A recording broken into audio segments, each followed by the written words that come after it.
Assalamualaikum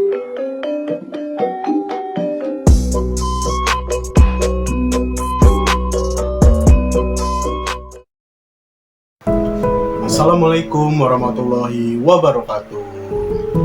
Hai teman-teman, perkenalkan nama saya Muhammad Raja Arhaman dari Prodi Ilmu Komunikasi Universitas Sultan Ageng Tirtayasa.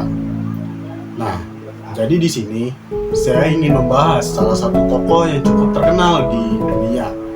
Tokoh sebagai pelopor dari gerakan revolusioner yang bernama Vladimir Ilyich Lenin. Vladimir Ilyich Lenin merupakan tokoh revolusioner yang lahir pada tanggal 22 April 1870 di St. Rusia. Nah, jadi teman-teman, Lenin itu hidup di masa ketika rakyat kecil dan elit politik itu hidupnya atau nasibnya sangat berbeda jauh. Nah, pada masa itu juga, kekuasaan tsar yang masih otoriter itu membuat rakyat kecil hidup dalam keadaan yang serba nggak adil. Selain dari hal tersebut, perjalanan hidup Lenin juga dibentuk karena tragedi yang menimpa salah satu keluarganya, yang dimana pada saat itu kakak dari Vladimir Lenin yang bernama Alexander Ulyanov ini dieksekusi mati karena diduga ikut terlibat dalam gerakan anti-tsar. Nah, sejak tragedi itulah Lenin itu mulai sadar bahwasannya sistem yang dibangun oleh pemerintahan sejak awal itu hanya untuk menindas rakyat kecil. Lewat karyanya yang berjudul What is to be done dan juga State and Revolution, Lenin ini mencoba menjawab satu pertanyaan yang sangat penting, yaitu bagaimana caranya kita sebagai rakyat kecil itu bisa keluar dari penindasan yang terus berulang-ulang. Nah, makanya teman-teman, ketika kita mengingat sosok seperti Vladimir Lenin ini, sebenarnya kita ini bukan hanya mengingat sejarah, melainkan kita juga mengingat seseorang yang berani untuk tidak menutup mata ketika adanya ketidakadilan tersebut. Nah, menurut Vladimir Lenin, gerakan revolusioner itu bukan hanya gerakan spontan yang meledak karena adanya amarah dari rakyat gitu. Bagi Lenin, gerakan revolusi itu perlu adanya organisasi yang solid, adanya arah perjuangan yang jelas, dan juga adanya pemikiran politik yang matang.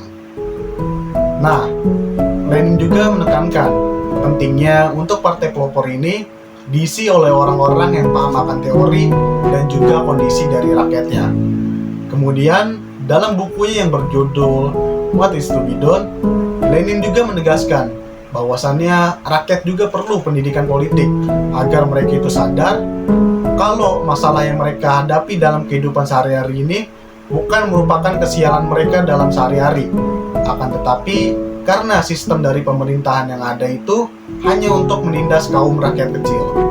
Kemudian di buku Lenin yang berjudul State and Revolution, ia juga menegaskan bahwa kalau negara dikontrol oleh elit politik, maka itu bukan sebuah negara, melainkan alat penindasan yang berbentuk legalitas. Kemudian Lenin juga membuat partai yang bernama Partai Bolshevik. Nah, kalau diibaratin sama zaman sekarang, Partai Bolshevik itu sangat berbeda dengan partai politik yang ada pada saat ini. Parpol yang ada pada saat ini itu hanya kebanyakan memberikan janji-janji manis. Berbeda dengan Partai Bolshevik, yang dimana Partai Bolshevik ini merupakan organisasi yang dia itu beneran mau untuk bikin perubahan demi kebaikan rakyat yang ada. Dan waktu Lenin pulang dari pengasingan pada tahun 1917, Lenin itu nggak pakai basa-basi lagi. Dia langsung ngegas bahwasannya pemerintahan harus jatuh ke tangan rakyat melalui Soviet. Puncaknya terjadi revolusi Oktober pada tahun 1917, yang dimana pemerintahan saat itu langsung tumbang karena adanya gerakan revolusi tersebut.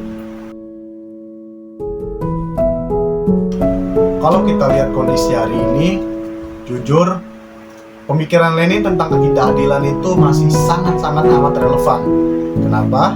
Karena banyak dari kita itu masih susah untuk mencari pekerjaan, harga kebutuhan pokok yang terus naik, dan juga banyak beberapa kebijakan publik itu yang hanya menguntungkan kaum elit politik dibandingkan dengan kita masyarakat kecil.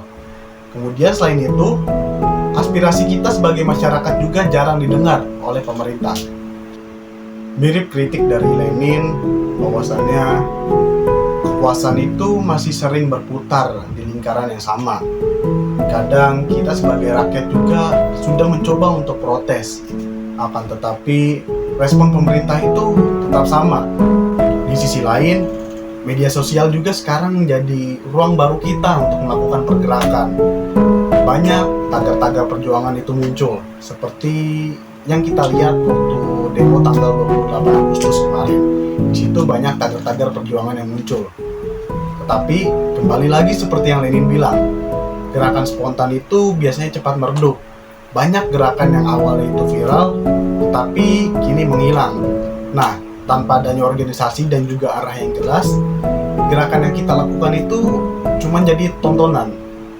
Nah, jadi itu sebabnya teman-teman, kenapa gerakan revolusioner dari Vladimir Lenin ini masih sangat-sangat amat relevan untuk saat ini.